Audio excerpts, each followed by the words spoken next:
drugom broju. Sada počinjemo sa projekcijom kratkog filma.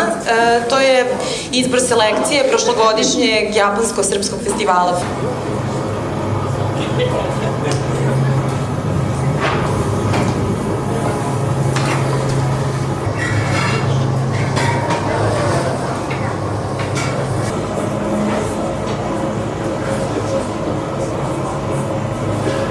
から来ました映画監督の今関昭義です。よろしくお願いします。Poštovanje svima, zovem se Akiyoshi Imazeki. Došao sam iz Japana. Poštovanje. セルビアに来るのは初めてです。